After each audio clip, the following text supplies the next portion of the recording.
Berapa warna yang kamu lihat di sini? Kalau kamu nemu 3 warna, jawabanmu nggak salah kok. Tapi gimana kalau 17? Bisa jadi memang segitu sih. Meskipun gambarnya baru viral akhir-akhir ini, penjelasan di balik misterinya sudah berlangsung sejak lama. Fenomena ini ditemukan oleh Profesor Matematika dan Fisika asal Austria, Ernst Mach. Dia tahu kalau kita akan gampang ngebedain warna yang sedikit berbeda saat posisinya berdekatan. Tapi saat warnanya dipisah, perbedaannya akan sulit terlihat. Menurut sang profesor, efek ini berkaitan dengan susunan bola mata dan jaringan penyusun retina kita. Kemudian, fenomena ini dikenal dengan sebutan efek Mach-Band untuk menghormati nama sang profesor. Berkat kemajuan teknologi, para ilmuwan bisa mengonfirmasi ide sang profesor beberapa tahun kemudian. Retina kita mirip seperti layar bioskop yang bisa menangkap pantulan cahaya dari pupil. Seluruh layar ini dipenuhi dengan reseptor, tapi cuma sebagiannya yang lebih aktif di bawah cahaya terang sehingga mampu mengirimkan banyak sinyal menuju otak.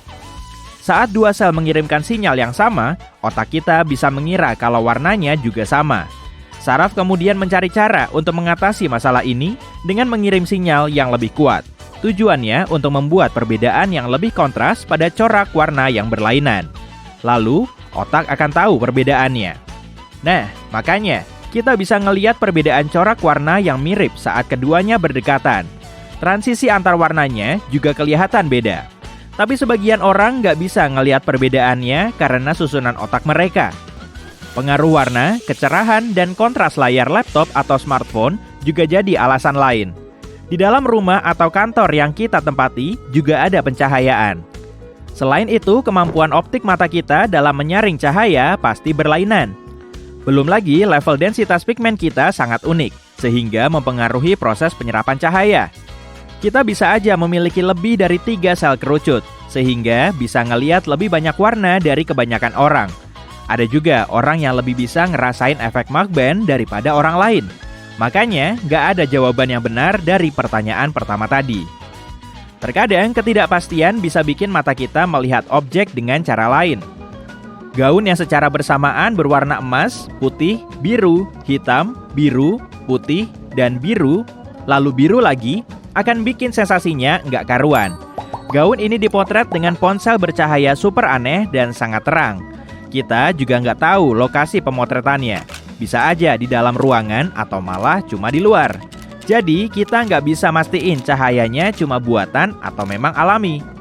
Menurutmu cahayanya menerangi gaun dari depan atau belakang sih? Nggak diketahui juga. Kalau dari belakang, seharusnya di situ ada bayangannya dong. Tapi sebagian kainnya malah ada di dalam bayangan tuh. Kemudian bayangannya memantul dari gaun dan bikin kondisinya semakin rumit. Kamu bingung ya? Sama dong. Nah, saat menerima informasi yang kurang memadai, otak kita akan ngisi celah dengan bikin asumsi sendiri. Asumsi ini sering didapat dari kondisi yang sebelumnya kita lihat atau ketahui. Makanya, otak kita bisa nebak kondisi cahayanya. Padahal tebakan orang lain bisa aja sangat berlainan. Orang yang menebak gaun ini berada di dalam bayangan meyakini warnanya putih dan emas, sama seperti mereka yang mengira sumber cahayanya dipancarkan secara alami. Bayangan dan langit biru terlalu banyak menghasilkan cahaya biru, sehingga membuatnya terlihat kekuningan. Dan penjual gaun itu cuma mengonfirmasi kalau warna gaunnya hitam dan biru. Lalu, gaun itu terjual habis cuma dalam 30 menit setelah gambarnya viral. Perdebatan lain soal warna sepatu retro ini juga terjadi beberapa tahun kemudian. Warnanya hijau dan abu-abu kan? Mungkin pink dan putih? Wah, mungkin karena kualitas kamera, flash, dan cahayanya beda dari biasanya tuh. Saat fotonya diperbesar, ternyata gambar tangannya berwarna kebiruan. Gambar ini bisa kelihatan berlainan bagi masing-masing orang, tergantung pada kepekaan mata kita terhadap cahaya dan mekanisme otak dalam mengisi celah informasi visual. Padahal sebetulnya warna sepatunya itu pink dan putih. Stroberi ini kelihatan merah nggak sih? Warna aslinya abu-abu dan hijau loh.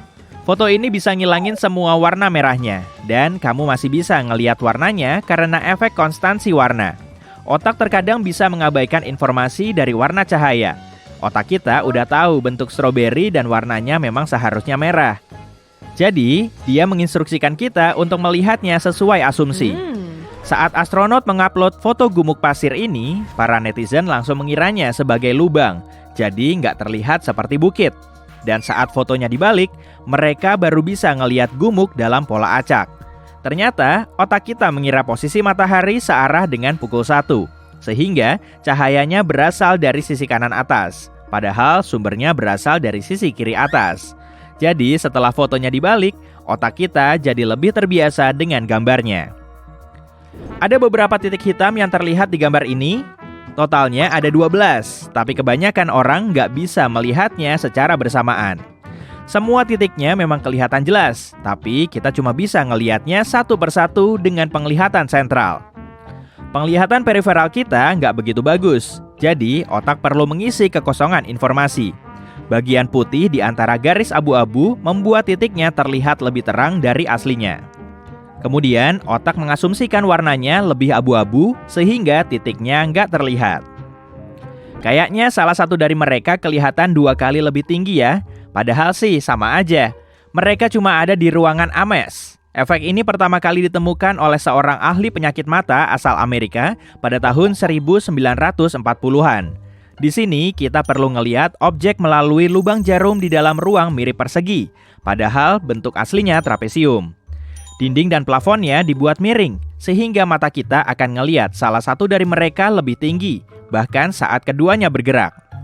Kalau kamu punya rel kereta mainan, kamu pasti akan tahu cara kerja ilusi yang satu ini.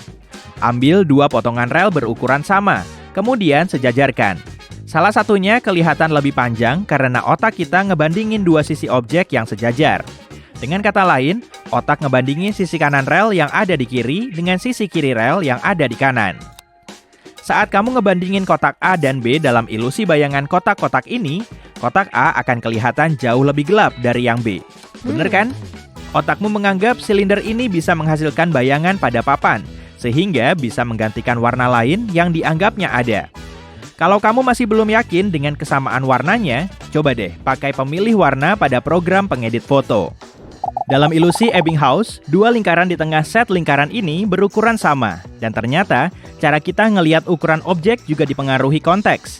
Lingkaran yang dikelilingi oleh lingkaran besar kelihatan lebih kecil. Dan lingkaran yang dikelilingi lingkaran kecil kelihatan lebih besar. Di gambar ini ada 12 lingkaran ungu. Dan kamu perlu menatap tanda plusnya aja. Saat salah satu lingkaran ungu menghilang selama sepersekian detik, lingkaran hijau kemudian muncul. Dan perlahan, lingkaran ini ngilangin satu persatu lingkaran ungu sambil berputar. Inilah yang dinamakan dengan efek after image. Sel batang di dalam sel kerucut mata mengimbangi hilangnya lingkaran ungu yang terjadi secara konstan. Kedua sel ini mengganti warnanya dari ujung spektrum lain, yaitu warna hijau. Salah satu tipe ilusi optik yang paling umum ditandai dengan gambar diam yang terlihat bergerak. Untuk membuatnya, kamu perlu bikin pola warna yang sangat kontras. Warna ini bisa mengaktifkan sinyal saraf secara bersamaan. Kemudian, efek gerakan palsu akan muncul. Ilusi dinding kafe pertama kali diteliti pada akhir abad ke-19. Pola ubin dinding kafe punya garis lurus sejajar dengan garis putus-putus di sela-selanya. Garis hitam dan putih ini kelihatan miring karena berbagai tipe neuron bereaksi pada warna gelap dan cerah. Beberapa bagian dari garis putus-putusnya juga kelihatan lebih terang.